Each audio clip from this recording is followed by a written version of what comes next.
നമസ്കാരം, news prime മലയാളത്തിലേക്ക് സ്വാഗതം. സുപ്രീം കോടതിക്കും ഇന്ത്യയിലെ പരമോന്നത നീതിപീഠത്തിൻ്റെ ന്യായവാദങ്ങൾക്കും ഒരു വിലയും കൽപ്പിക്കാത്ത ഒരു തെരഞ്ഞെടുപ്പ് കമ്മീഷൻ ഡീലിമിറ്റേഷൻ നടപടികൾ ഉൾപ്പെടെയുള്ള കാര്യങ്ങൾ മുന്നോട്ട് കൊണ്ടുപോവുകയും ഈ രാജ്യത്ത് ഇപ്പോൾ എങ്ങനെയൊക്കെയാണ് ജനസംഖ്യ അനുപാതത്തിൽ മണ്ഡല ക്രമീകരണം നടത്തേണ്ടത് എന്ന ചർച്ച, അതുമായി ബന്ധപ്പെട്ട് നിരവധിയായിട്ടുള്ള പ്രധാനപ്പെട്ട രേഖകൾ മുഴുവൻ ശേഖരിച്ചുകൊണ്ട് ഈ രാജ്യത്ത് 1931 ശേഷമുള്ള സമ്പൂർണ്ണ ഡിജിറ്റൽ സെൻസസ് നടപടികൾ നടന്നുകൊണ്ടിരിക്കുകയാണ്.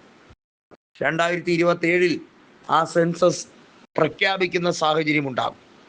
അപ്പോഴും 6 വർഷം താമസിച്ചായിരിക്കും സെൻസസ് കൊണ്ടുവരിക.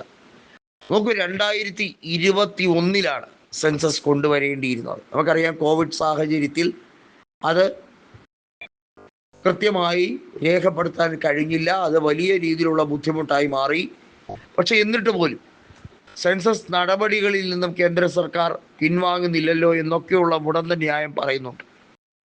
ലോക്സഭാ തെരഞ്ഞെടുപ്പും അതിനുശേഷം SIR നടപടികളുമൊക്കെ എങ്ങനെയൊക്കെയാണ് നടപ്പിലാക്കാൻ ശ്രമിക്കുന്നത്, അതിനൊക്കെ കൃത്യമായിട്ടുള്ള ദിശാബോധമുണ്ടോ, നേരായ മാർഗത്തിൽ കൂടെയാണോ അതൊക്കെ നടപ്പിലാക്കുന്നത് എന്നുള്ളത് വലിയ ചർച്ചയായി അവിടെ തന്നെ നിൽക്കട്ടെ.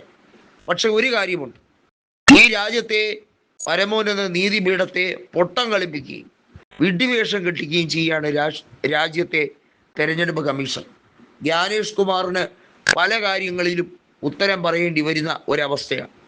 കപിൽ സിബൽ തന്നെ പറഞ്ഞു, ജ്ഞാനേഷ് കുമാറിന് കാത്തിരിക്കുന്നത് വലിയ തോതിലുള്ള ശിക്ഷാ നടപടികൾ തന്നെയായിരിക്കും. കാരണം അദ്ദേഹം ആ പോസ്റ്റിൽ ഇരുന്നു കൊണ്ട് രാജ്യവിരുദ്ധ നയങ്ങൾ പലതും എടുക്കുകയാണ്. രാജ്യത്തിന് ഹിതമല്ലാത്ത തീരുമാനങ്ങൾ നടപ്പിലാക്കാൻ ശ്രമിക്കുന്നു. രാജ്യത്തെ പൗരത്വം അത് അർഹതപ്പെട്ടവർക്ക് നൽകാതിരിക്കുക എന്ന് പറഞ്ഞാൽ രാജ്യദ്രോഹത്തിന് തുല്യം തന്നെയാണ് എന്ന രീതിയിലേക്കാണ് കാര്യങ്ങൾ പോകുന്നത്.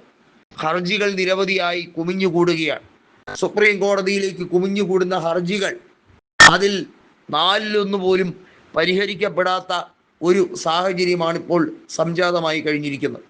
സുപ്രീം കോടതിയെ നോക്കി കൊഞ്ഞനം കുത്തുന്ന തെരഞ്ഞെടുപ്പ് കമ്മീഷനും തെരഞ്ഞെടുപ്പ് കമ്മീഷനെ കൃത്യമായി ചരട് വലിക്കുന്ന ഭാരതീയ ജനതാ പാർട്ടി, രണ്ടും പരസ്പര പൂരകങ്ങളായി നിൽക്കുമ്പോൾ ജ്ഞാനേഷ് കുമാറിനും അമിത്ഷായ്ക്കും തമ്മിലുള്ള ഈ ഒരു ഡീൽ, അത് കണ്ടില്ല നടിക്കാൻ ഇനിയും ജസ്റ്റിസ് സൂര്യകാന്തിന് കഴിയില്ല എന്നുള്ളത് തന്നെയാണ്.